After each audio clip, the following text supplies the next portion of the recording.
Buenos días a todo el mundo. Nada más en este momento, en calidad de coordinador o organizador de este evento, realmente quiero dar unas palabras preliminares para explicar, ¿no?, cuál fue el motivo, razón o causa de que hubiera tomado esta iniciativa. Me pareció que era un momento, y nos sigue pareciendo que es un momento muy importante en la historia del debate que ha habido alrededor de los alimentos transgénicos. Estamos viviendo un momento especialmente importante. Algunos acontecimientos ocurridos sobre todo a finales del año pasado, concretamente por el mes de noviembre, me hicieron pensar en la necesidad de impulsar un debate profundo, serio, etcétera, sobre este asunto. Me refiero, por un lado, a la presentación que hubo en el Instituto de Biotecnología del libro coordinado por el doctor Rodríguez Zapata, del cual supongo que hablaremos y debatiremos bastante en los próximos días. Este libro, que se llama Transgénicos, los beneficios, ausencia de daños y mitos, fue presentado. Al mismo tiempo se dio un interesante debate, extraño además, ¿no? En la Gaceta de lo extraño no era el debate, sino lo extraño era que en la Gaceta de ocurriera ¿no? Entre, por un lado, el doctor Bolívar Zapata y su grupo de colaboradores, y por el otro el Álvarez Bulla y algunos colaboradores suyos, ¿no? Todo esto ocurrido, repito, por el mes de noviembre, me dio la idea de que era muy necesario un debate sobre este asunto. Por aquellos días yo publiqué un artículo en el periódico de La Jornada, pero Víctor Toledo me había antecedido con otro artículo, en donde ambos él y yo planteamos la necesidad de que la ONU se involucrara en este debate, un debate muy abierto. Entonces, bueno, yo publiqué un artículo en el que dije, bueno, pues mientras esto ocurre, mientras de manera oficial se lleva a cabo el debate, yo sí voy a organizarlo. Incluso dije, los primeros invitados que tengo, y hago público esto, son el doctor Graue y el doctor Bolívar Zapata. El doctor Bolívar Zapata aquí está. Yo invité al doctor Graue, el rector de la UNAM, me contestó muy amablemente que por razones, y es perfectamente posible que esto sea así, yo seguro que por razones de tiempo y de imposibilidad de hacerlo, no podía participar. Pero bueno, lo que ocurrió fue, después de que ese artículo mío salió publicado, dije, ahora lo organizas, ¿no? Ahora ya te echaste el punto a la uña, ya ni modo, ¿para qué andas publicando, no? Entonces, pues, en el día de publicarlo, ahí está el programa que todos los tienen en la mano, en donde pues están incluidos muchos, desgraciadamente no todos, los principales actores en este debate, ¿no? Bueno, ustedes pueden saber, ya no necesito decir quiénes van a participar en cada mes.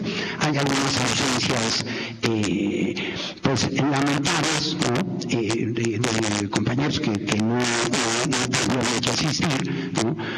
Por ejemplo, el doctor José Sarucá se disculpó de que no podía venir porque iba a estar fuera de México, ¿no? El doctor Luis Estrella, por alguna razón, no respondió la invitación que se le hizo. Algunos otros, como el doctor Beatriz Ocolotzin, dijo que por motivos personales prefería no participar en este momento. En fin, ¿no? Varios otros. Hoy también intentamos con el doctor Ignacio Chapela, ¿no?, de la Universidad de Berkeley, ¿no?, pero mexicano de origen, también se disculpó diciendo que no podía por estas fechas. En fin, hay algunas ausencias importantes, ¿no? Pero pues lo importante aquí son también pues las presencias, ¿no? Bueno, podría seguir hablando sobre este asunto, pero yo creo que todos los que estamos presentes aquí estamos ansiosos por iniciar este debate, este intercambio de ideas. Puede llegar a ser un debate violento, emocionado, ¿no? Pero siempre respetuoso, ¿no? Bueno, me pareció que era importante organizar el evento con la presencia exclusiva de académicos, no porque yo en lo particular sea una persona académica academicista y por lo tanto que piense que la academia por sí sola lo explica todo y sin ninguna relación con otros sectores de la sociedad. No por eso, sino simplemente me parece que por los ámbitos en los que se estaba comenzando a dar este debate en estos últimos meses, era muy necesario que diéramos un debate entre académicos de diversas especialidades, ¿no? Se me sugirió, oye, ¿por qué no invitas a fulanos, a sultanos, a perenganos, a Greenpeace, a Monsanto? No, en este momento yo rechacé, acepté bienvenidas pues todas las sugerencias, pero rechacé que en este momento intervinieron otras personas que pueden ser muy respetables y muy conocedores del tema, pero que no pertenecen a la academia. Yo espero que en otra ocasión, cercana incluso, podamos organizar un evento así en donde sean los académicos los que nos sentemos a escuchar a campesinos, a ONGs, etcétera, ¿no? Este tipo de personas, ¿no? Este tipo de compañeros que están involucrados en el debate. Entonces, sin más preámbulo, pues estas son unas palabras primeras que quería yo decir para iniciar el debate. Y pues adelante.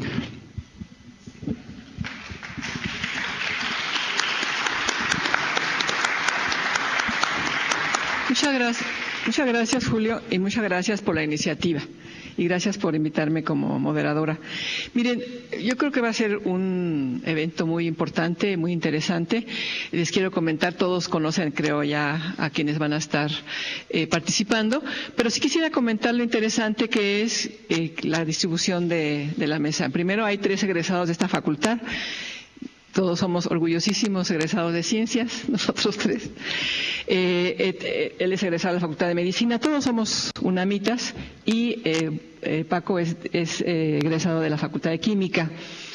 Además, hablando de esta combinación, tenemos a un extraordinario científico que está dedicado no solo a la investigación en ciencia, sino también a la aplicación de conocimiento científico, que es Paco, y que ha tenido grandes reconocimientos y premios muy importantes, una vida académica muy productiva, con una cantidad enorme de citas, en fin, es excelente que él esté aquí y es un representante muy importante de la comunidad científica, que ha sido también, por ejemplo, presidente de la Academia Mexicana de Ciencias, tiene el Premio Príncipe de Asturias, en fin, un extraordinario científico. Gracias, Paco, por estar aquí.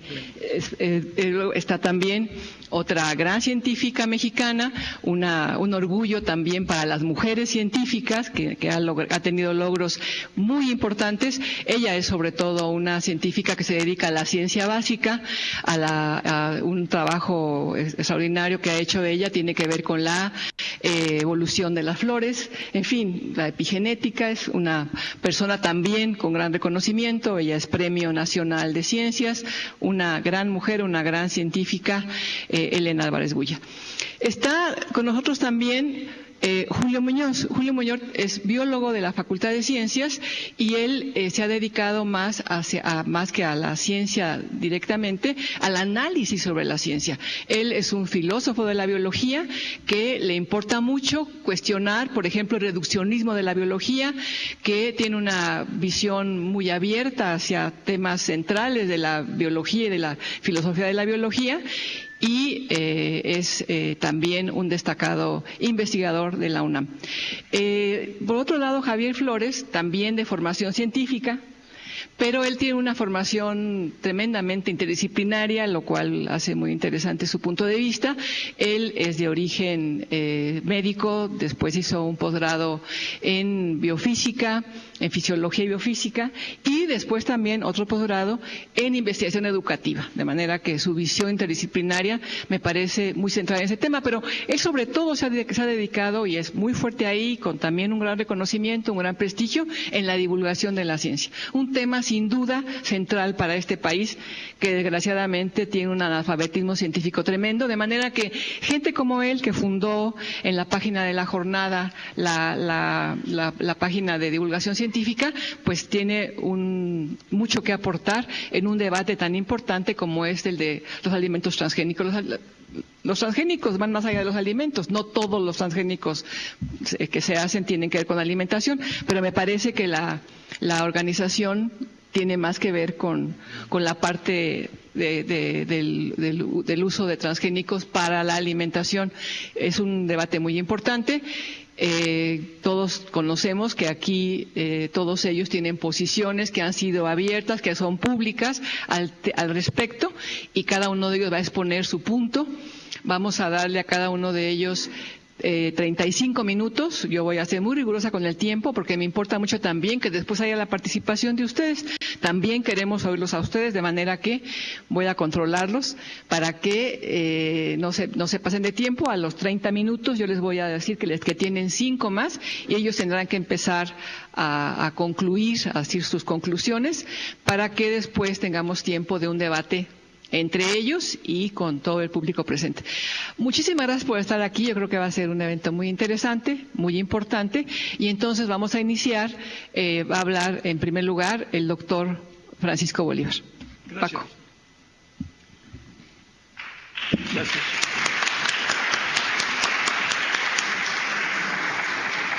Aquí como se pide, perdón, la primera. No estoy, aquí estoy, ya vi.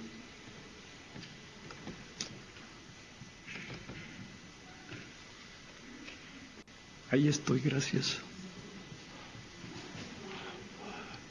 Entonces la voy a abrir, esta no está lugar para abrirlo. ¿Aquí? No.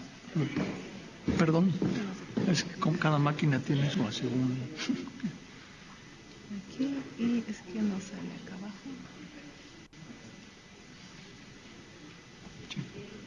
Sí, es que no sale en la pantalla, sí. Abajo, a ver, ahí viene el... Es que Gracias. no sale aquí en la... Sí, sí. Es que no sale. Ahí está. Bueno, pues empezamos. Entonces vamos a hablar de este libro que ya les hemos entregado y que les vamos a dejar en la versión, perdón. Entonces voy a usar el micrófono este. Vamos a hablar del libro Transgénicos, grandes beneficios, ausencia de daño. Sí. Es que este no es mío. ¿No es tuyo? No. Bueno, a ver, le sigo. No me tomes el tiempo hasta ahora. Bueno, primera parte, ¿no? Ahí, en esta primera parte les voy a presentar la introducción y las razones para elaborar el libro. Agradecemos la invitación. Por razones de tiempo voy a leer solo lo que está en oscuras. Entonces, son muchos los señalamientos en contra de los transgénicos, por supuesto, daños a la salud, al ambiente. Tampoco se señalan los beneficios, como lo han declarado algunos grupos, y con visiones parciales, muchos por ignorancia y visiones limitadas. También en México, la Unión de Científicos Comprometidos. De entrada señalo que uno de los propósitos de este libro es proporcionar de manera sistematizada la amplia y contundente información científica y técnica que sustenta la ausencia de daño y los amplios beneficios de los transgénicos construidos por ingeniería genética. No hay evidencia científica relevante, insistimos, de daño reportado. Los señalamientos, por supuesto, de daño se presentan y se contestan más adelante en el capítulo 6. Insistimos, son muchos los cuestionamientos, son falsos, sin sustento relevante. No toman en cuenta los objetivos ni los amplísimos beneficios para la salud y el ambiente de los OGMs. Tenemos más de 100 medicamentos, ahí les muestro algunos después, de origen transgénicos en las farmacias, incluyendo las de México, para atender problemáticas clínicas. Se ignoran los muy importantes beneficios de las transgénicas, resistencia a plagas de insectos. Este tipo de cultivares ha cumplido su propósito y objetivo y ha ayudado a contender eficientemente mediante un control biológico no químico con tipos específicos de plaga. Y simultáneamente su utilización ha sido responsable de la disminución en el campo de los insecticidas químicos, productos dañinos a la salud, algunos carcinogénicos y contaminantes del medio ambiente, ya que estas plantas transgénicas no requieren los insecticidas químicos para eliminar las plagas. Poco después aparecieron las transgénicas, que además de resistentes a las plagas de insectos, son también tolerantes al herbicida del glifosato. El propósito de estas plantas fue eliminar las plagas de malezas que crecen conjuntamente con los transgénicos y compiten con los recursos. El uso de estos cultivares deberá permitir, es lo que estamos diciendo el grupo, avanzar en una estrategia de producción sustentable de alimentos sanos. Libre, insistimos, de los dañinos insecticidas químicos, ya que estos compuestos se siguen usando en muchos lugares en México con los cultivos de maíz convencionales para eliminar las plagas de insecto, ya que la siembra de maíz transgénico está detenida por orden judicial. Los cultivos transgénicos y sus productos han sido consumidos en decenas de países por cientos de millones de humanos y miles de millones de animales sin evidencia de daño. Por más de 20 años existe contundente evidencia, cerca de 2.000 publicaciones, que sustentan la inocuidad y los beneficios. Además, los transgénicos no dañan, insistimos, no contaminan el ambiente, todo lo contrario, reducen considerablemente el uso de los contaminantes y dañinos insecticidas químicos sintéticos. Muchos agricultores en diferentes países, no solo en Estados Unidos, sino varios, están adoptando los transgénicos resistentes a plagas de insectos por los amplios beneficios ya mencionados, incluyendo además el económico por dejar de comprar los insecticidas químicos. Es lamentable, decimos, injusto, y de verdad lo creemos, que los agricultores en México no puedan usar los transgénicos como en otros países. En nuestro país la demanda colectiva contra el maíz impide su siembra, se busca bloquear también la de la soya. Cuando lo verdaderamente dañinos son los químicos que se siguen usando en México con los cultivares tradicionales. Y por ello también es grave para la salud de México que sigamos consumiendo maíz producido en plantas convencionales que usan los dañinos insecticidas químicos para eliminar las plagas de estos insectos. No hay certeza que muchos de los granos estén libres de estos terribles compuestos químicos. Por eso demandamos la siembra y el uso de plantas transgénicas sanas. Además importamos estos dos granos, como usted sabe, transgénicos como alimentos desde hace más de 20 años.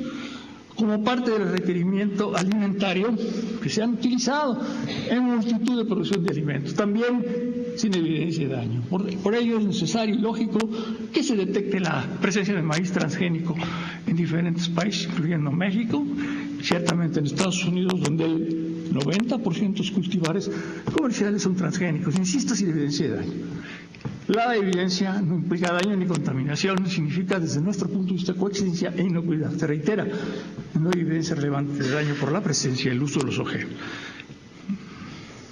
Las agencias responsables de la inocuidad y la seguridad alimentaria en varios países, que se muestran ahí, no han retirado ninguno de los OGMs que se encuentran en el mercado, ni han modificado los límites máximos permitidos para el uso del glifosato, que hay que usar ciertamente responsablemente para eliminar las plagas de maleta que crecen en los cultivares. Lo óptimo, y lo veremos al final, sería no usar glifosato, alternativa biotecnológica que se presenta. En este libro, la información está integrada en la declaratoria, 11 capítulos, 10 anexos, 350 referencias. La versión electrónica es de libre acceso y las presentaciones previas se localizan en las páginas de las instituciones que han apoyado este esfuerzo. El objetivo, se reitera, es que se facilite que la sociedad mexicana y en particular la comunidad académica, como se mencionaba la doctora Ruiz, conozcan los amplios beneficios y ausencia de daño a los OGMs, para que las decisiones que tomemos se basen en información científica bien sustentada, en posibles beneficios y no en supuestos daños, en dogmas, en señalamientos parciales, muchos de ellos sin contextos, varios falsos.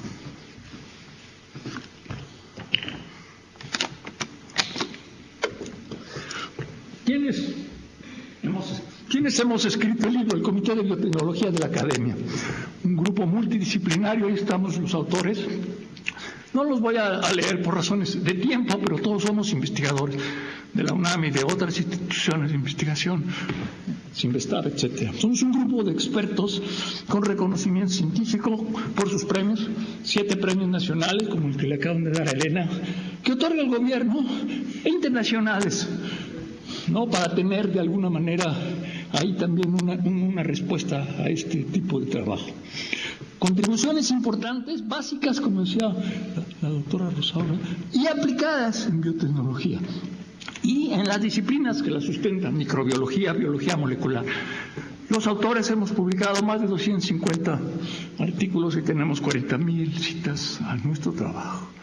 Entonces, para pasar rápido esta parte, agradecemos de verdad a los miembros el esfuerzo y a la Academia, al CONACYT y a la UNAM por el apoyo en esto. También a la doctora Sol Ortiz y a Renata para la elaboración del libro.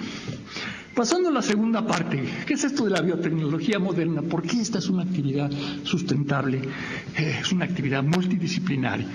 Uso responsable de la biodiversidad, eso es lo que decimos. Los componentes de la célula viva, células y ADN, organismos transgénicos y amplios beneficios. Entonces, ¿qué entendemos por biotecnología? Pues por un lado, el humano, como ustedes saben, ha utilizado a otros seres vivos para satisfacer necesidades y se ha dañado el planeta. Muchos recursos se agotan, la productividad agropecuaria es insuficiente y el crecimiento de la población impone producir más alimentos sanos de manera sustentable en un escenario con mayor contaminación y con efectos graves por el cambio climático. De ahí la relevancia, pensamos, del desarrollo de la biotecnología moderna, que contribuye al estudio y caracterización de los vivos, que integra la biota, conjuntamente con otras tecnologías. La biotecnología pretende el uso responsable de los vivos como parte de la respuesta integral y sustentable a las grandes problemáticas presentes y futuros. Es una actividad multidisciplinaria sustentada en conocimiento general en otras disciplinas, como la biología molecular, y estamos hablando a nivel molecular, las ciencias ómicas, que permiten estas últimas analizar y medir los componentes de las células, y en las técnicas de ingeniería genética en la edición de genomas tipo CRISPR-Cas, de las cuales también hablaremos, que permiten editar y construir los organismos transgénicos para darles valor agregado, ¿no? El conjunto de todos estos conocimientos y las nuevas poderosas metodologías, sistemas permiten el estudio integral, la modificación precisa, como lo vamos a ver, y la utilización inteligente y responsable de los vivos. ¿Qué entendemos por los organismos? Para que tengan ustedes un marco que aquí en la facultad no es tan claro, no es tan importante, pero para efecto de hablar en ello, ¿no? Los vivos son los organismos vivos y sus componentes, en particular el ADN. Como ustedes saben, los organismos vivos, entre ellos animales y plantas, estamos compuestos por trillones de células. Cada una de estas células tiene diferentes componentes, entre ellos el núcleo donde residen los cromosomas, que como ustedes saben son fragmentos de ADN, a los que se asocian proteínas. Los humanos tenemos 23 pares de cromosomas. El genoma es el conjunto de todo el ADN, principalmente en las células, en los cromosomas de las células. Los genes, además, y es muy importante, son fragmentos de ADN en todos. Las células tienen membranas que les permiten contender con todo y compartimentalizar. Las proteínas, es muy importante, son las herramientas más importantes con las que cuenta la célula. Se asocian, forman diferentes estructuras como los cromosomas, membranas, y organelos como ribosomas. En estos organelos se sintetizan las proteínas, que son polímeros biológicos, todos ellos integrados por 20 diferentes aminoácidos. Además, las proteínas, como la insulina, pueden tener otras funciones importantes en nuestro cuerpo. Entonces, como ustedes saben, el ADN es esta estructura maravillosa, extraordinaria que tenemos todos los seres vivos, de doble hélice, es la misma en todos nosotros. Permite su funcionamiento, incluyendo la replicación del ADN, responsable de transmitir la información genética. La secuencia de los nucleótidos es la secuencia que tiene cada uno de ellos, uno después del otro. Esto es general, esto es universal. También es universal el hecho que los cromosomas son estructuras que entran en el núcleo de las células y están integradas por una molécula de ADN, eso también es universal, por proteínas y moléculas de ARN que permiten funcionar y juegan papeles importantes en la regulación genética, epigenética de la célula. Los genes son segmentos específicos de esta doble hélice. Cada especie tiene un número específico de cromosomas y de genes, y los genes codifican para proteínas, y cada especie tiene entonces un número específico de proteínas codifica sus genes. Los seres vivos compartimos, y esto es muy importante, compartimos muchos genes y proteínas porque tenemos, como ustedes saben, un precursor biológico común. Entonces, habiendo dado esto de base para entender a los organismos vivos, ¿qué es esto de la ingeniería genética? Bueno, en 73 aparecieron estas técnicas y con estas metodologías la biotecnología se modernizó. Gracias a ello fue posible aislar genes específicos de cualquier organismo con todas estas capacidades e introducirlos a otro ser vivo mediante mecanismos de transferencia horizontal de ADN, usando técnicas de ADN, de ingeniería genética, y generar así organismos transgénicos u OGMs, que son los que vamos a hablar. La transferencia del ADN y la incorporación de un transgene en la célula receptora implica la reorganización del ADN del organismo receptor, que al adquirir un gene nuevo de otro origen, pero natural, insistimos, le confiere nuevas propiedades que residen en el transgene. Es importante enfatizar que todos los genes que forman parte, que existen en los seres vivos, han existido en la naturaleza por miles de años. Esto convierte a los genes en parte natural de la biota, en elementos naturales, y por ello la construcción de transgénicos es posible, viable, biológica, molecular y naturalmente, porque los organismos vivos pueden incorporar genes de diferentes orígenes, ya que tienen todos la misma estructura secundaria general, que no resultan extraños al estar compuestos todos de ADN, y que pueden incorporarse de manera natural al genoma. Los múltiples ejemplos de transferencia horizontal de ADN en la biota, proceso que se denomina transgénesis, que se explica en detalle en el libro y lo podemos ver después, soportan la existencia de transgénicos construidos usando el ejemplo de la transgénesis, que son utilizados responsablemente y con propósitos precisos. Y sí, insistimos, la razón más importante que permite la transgénesis y la construcción de transgénicos es que la estructura general de la doble hélice es compartida por todos. Es decir, las dos hélices y sus componentes están organizados de la misma manera y con las mismas distancias en todos.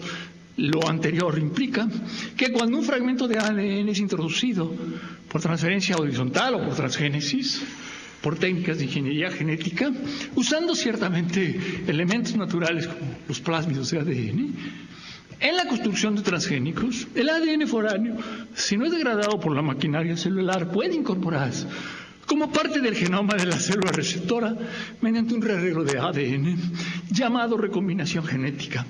Y por ello los transgénicos, insistimos, son de bajo riesgo porque los genes son naturales, a diferencia de los insecticidas químicos. Así, el ADN foráneo transgen, como vemos en adelante, pasa a formar parte del genoma de la célula receptora como un nuevo segmento de ADN, permitiéndole nuevas propiedades que residen en el transgen.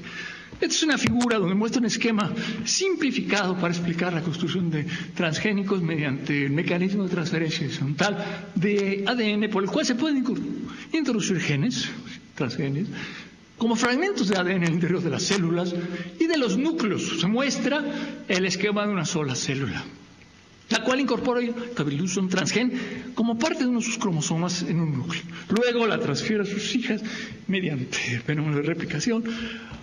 También, en particular, en el caso de las plantas transgénicas, el fitomejoramiento mediante ingeniería genética es utilizado para transferir ADN a través de heterólogo usando un plásmido natural de la bacteria Tumefaciens como vector a núcleos de células vegetales que luego se multiplican, como ven ahí en la gráfica, en la figura, dando lugar a una planta transgénica. Herrera desarrolló en 83 esta tecnología como parte de un grupo.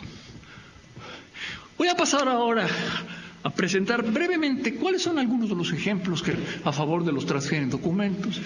En este tema, en este capítulo, se presentan importantes documentos elaborados, insistimos, por grupos de expertos, de asociaciones científicas, por varias academias de ciencias que han dado su apoyo para el uso de los transgénicos y la biotecnología. Entre ellos, 2 declaraciones firmadas por premios Nobel. También un completo y muy reciente trabajo, 16, elaborado por las Academias Nacionales de Ciencias de Estados Unidos. Aquí está la declaración de los premios Nobel, del grupo de premios Nobel a favor de la biotecnología y los transgénicos. Señala que las plantas transgénicas representan una tecnología perfeccionada, agricultura de precisión, que es superior a la actual, que los OGMs, son inocuos. hemos firmado esta declaración miles, más de 10.500 personas, la mayoría científicos que entendemos también. Esta es la declaración que es parte de las figuras. Y la otra que voy a pasar rápidamente es la de la NACEM, las Academias Nacionales de Ciencias. En este valioso documento compendian los beneficios y la ausencia de daño por utilizar plantas transgénicas. En el 2016, esta es la carátula de la figura que está en el libro de libre acceso. Y de ahí voy a pasar directamente a los propósitos y beneficios de los transgénicos en las siguientes 3 transparencias.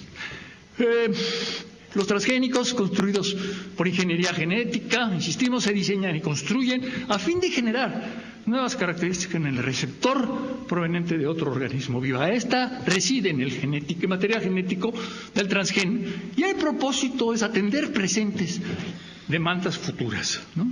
De esta manera ha sido posible desarrollar mejores, más precisos y poderosos sistemas biológicos y han tenido ya logros muy importantes, aunque no se acepten, con los conocimientos existentes sobre los organismos vivos, que indudablemente son complejos, y usando las técnicas de ingeniería genética. Así podemos predecir, diseñar y construir responsablemente organismos vivos con nuevas propiedades importantes residentes en transgénicos que no hubieran podido, y esto es muy importante, construirse de otra manera.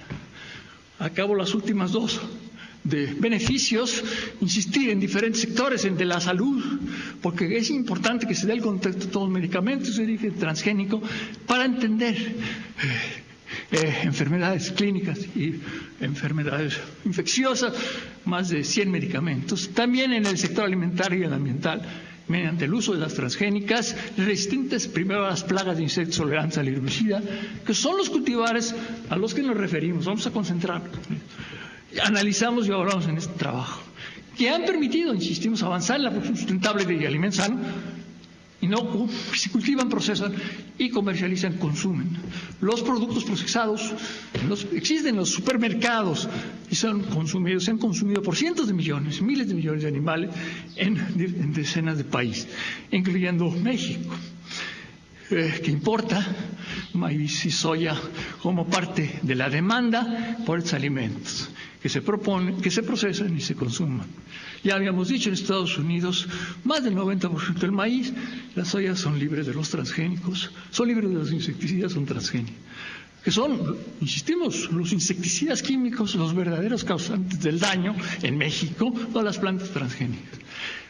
Por otro lado, la aprobación de todo alimento transgénico requiere de un protocolo de evaluación para demostrar su inocuidad, tanto como establecen las agencias sanitarias en diferentes países.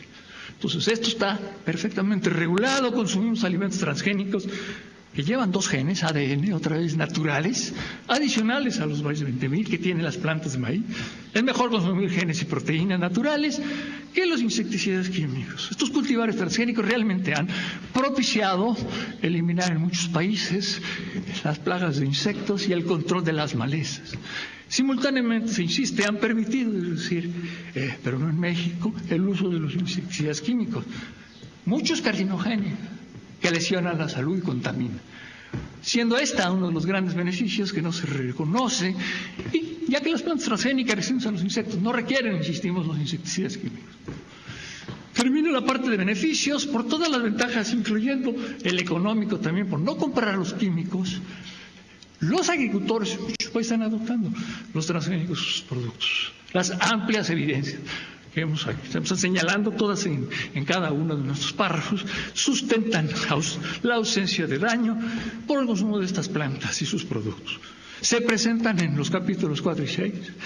Es grave, irresponsable, pensamos, e inmoral seguir sembrando y consumiendo maíz convencional tratado con los dañinos insecticidas químicos para eliminar las plagas de insectos, ya que la siembra de maíz transgénico está bloqueado por supuestos daños, sin evidencia de daño, cuando este tipo de maíz se ha sembrado en mucho tiempo en México. La última transparencia, que tiene que ver con la parte de los beneficios, es esto, ¿no? Señalábamos, ahí están los ejemplos procesados de alimentos transgénicos en el súper, las diferentes plantas transgénicas que se cultivan en muchos países, y también un elemento muy importante, el camote, realmente es un organismo naturalmente transgénico, en el cual la bacteria Agrobacterium se metió y le dio ventajas a esto. De aquí voy a pasar directamente ya a la parte de las Los señalamientos en contra, y me voy a la hoja 66. Publicaciones en contra, en capítulo 6 se menciona, las hemos listado para irlas analizando una por una, en contra de los transgénicos por supuestos daños, respuestas y consideraciones que sustentan, se incluyen en la presentación para responder a lo mejor algunos señalamientos y respuestas más recientes de los detractores en cursivas, porque se publicaron después del libro. Somos reiterativos para contender con la amplia, parcial y falsa información en contra de los transgénicos. Esta es la introducción que no leo, simplemente para que la vean, y este es un conjunto de referencias que también dejo ahí de soporte, incluyendo las que han publicado varios de los colegas que están aquí, Álvarez Bulla, Muñoz, etcétera, y las de Greenpeace. En este capítulo 6 se presentan los diferentes cuestionamientos por daños, por los OGM. Tenemos 44 hojas y después las respuestas, ¿no? Los daños para el consumo, incluyendo el uso responsable del glifosato, los métodos para la construcción de los OGM, los daños esperados por eliminar las plantas, el punto C, la pertinencia de las variedades transgénicas, resistencia a plagas, la siembra de cultivares, en particular el maíz, ¿no? Y los cuestionamientos a la coexistencia, la ausencia de los beneficios y la propiedad de las semillas que también vemos. Entonces, voy a pasar directamente ya a la parte de las conclusiones con la que termino. Esto lo estoy dejando a través de contexto y de apoyo, por si se quiere recorrer. Paso a la página 115 y voy sobre las conclusiones. Conclusiones y recomendaciones. Se concluye que las publicaciones y señalamientos en contra de los transgénicos, otra vez estamos hablando de la resistencia a las plagas de insectos y tolerancia al glifosato y sus productos por supuestos daños, no tienen sustento científico relevante, en particular los de Álvarez Bulla, los artículos de Seralini, los cuestionamientos de diferentes grupos de organizaciones y activistas que aparecen en la prensa. Se insiste, y ahí están las referencias, ahorita vamos a hablar del de Seralini. Se insiste que no hay evidencia relevante del daño documentado a la salud, a la biodiversidad, al consumo de estos transgénicos. A diferencia, insistimos, de los dañinos químicos que sí los cautan y que no se utilizan ya las plantas transgénicas. En particular, el famoso artículo de Seralini ha sido descalificado por la comunidad científica. En el capítulo 6 lo vemos con detalle y en el 4, y se incluyen a continuación los señalamientos. Lamento lo apretado de la siguiente, pero bueno, lo tenemos que poner así. Las publicaciones de Seralini, 12 y 14, de hecho un solo artículo, reporta daño en animales de laboratorio por consumir transgénico, tratado con glifosato, en los cuales los detractores en esta publicación siguen sustentando el daño por el consumo de los transgénicos, han sido contundentemente analizadas y descalificadas a nivel mundial con decenas de reportes en contra. La EFSA, que es esta agencia europea de seguridad, señala que no se puede sacar conclusiones sobre las diferencias de los tumores, basándose solamente en el diseño y el análisis de los datos reportados. También la EFSA lo califica como un artículo de calidad científica insuficiente. No siguieron los protocolos de la EFSA, muchas de las conclusiones no se pueden deducir de los datos reportados. Los autores tratan de engañar, confundir. Insistimos, las amplias y contundentes evidencias de descalificación motivaron en el 14 que el editor de la revista, se había publicado el artículo, lo retractara. Allí lo tienes en la figura 5, ¿no? Sin hacer ningún cambio, Seralini y colaboradores republicaron el mismo artículo en 14. En ciencia, en particular, en el área de la biología molecular, los resultados que publicas para validarse tienen que estar reproducidos por alguien más. Es parte de la cultura y la tradición científica. Los resultados que publican para validar es parte de la cultura y los resultados de un solo artículo de Seralini con datos a la salud no han sido validados por nadie más. Al revés, cientos de artículos mencionan adelante, señalan la ausencia de daño y descalifican el artículo de Seralini, y que con ello para nosotros y para muchos miles es falso. Entonces, pedimos a los detractores no seguir avalando la farsa de Seralini, porque buscan confundir de manera irresponsable a la sociedad. Entonces paso a la siguiente sobre la parte de la inocuidad. Cientos de artículos, reportes de academias, otras organizaciones, evaluación de agencias, sustentan la inocuidad cultivadas de las transgénicas, incluyendo la ausencia de daño en animales de laboratorio de alimentos transgénicos, cultivadas con glifosato, durante periodos largos, conforme a los protocolos de la EFSA, obviamente. En los capítulos estos se presentan y detallan, y hay tiempo para que le entremos a ver esto, para sustentar con amplia evidencia científica la inocuidad y los beneficios de los OGM. Publicaciones que los detractores no reconocen, dicen que no publicamos en el asunto de la Gaceta las evidencias. Allá están, EFSA 2011, EFSA 2012, Herman y Price 13, Herman, Rickroch 13, 14, Colia, Van Eman. Allí están las evidencias que sustentan, ¿no? Y todos son metaanálisis. Uno de ellos es el que sigue, los dos que vamos a ver son metaanálisis de Rickroch, que revisa 44 artículos arbitrados que fueron revisados de manera independiente de los autores por la propia EFSA, la cual publicó a su vez 60 publicaciones, 60 opiniones adicionales avalando la ausencia del consumo de los transgénicos y sus productos. Y así contestamos el señalamiento de los detractores que los autores de esos artículos han sido vendidos a las transnacionales. La EFSA hizo la propia evaluación. Otro metaanálisis muy importante para sustentar también la inocuidad, además del que acabamos de ver, también del grupo de Rickroch, incluye la caracterización fina y detallada por ciencias ómicas, insistimos, de decenas de trabajos de alimentación de animales de laboratorio con transgénicos y sus productos. Los resultados señalan que no existen cambios importantes en los componentes de las transgénicas, RNA, proteínas y metabolitos, cuando se comparan las plantas convencionales, molecular sustancialmente equivalente. Además, tampoco se detectaron cambios inesperados. Las plantas transgénicas construidas por ingeniería genética producen la proteína para la cual codifican transgen sin resultados inesperados. Si hubiera habido un cambio importante, se hubiera detectado mediante estas ciencias. Estos resultados resumen el señalamiento de Elena, que se contesta más adelante sobre los métodos de construcción de los OGMs, que las plantas transgénicas generarán problemas. Los resultados indican que los científicos conocemos lo suficiente para predecir estos organismos. Y podemos predecir el tipo de cultivo a construir, ¿no? El sustento de la inocuidad, los alimentos transgénicos, libres otra vez de los insecticidas químicos, han sido consumidos por 20 años, por cientos de millones. Consumimos alimentos transgénicos, insistimos, que llevan 2 genes adicionales. Todos los animales que estamos hechos principalmente de genes, consumimos esto.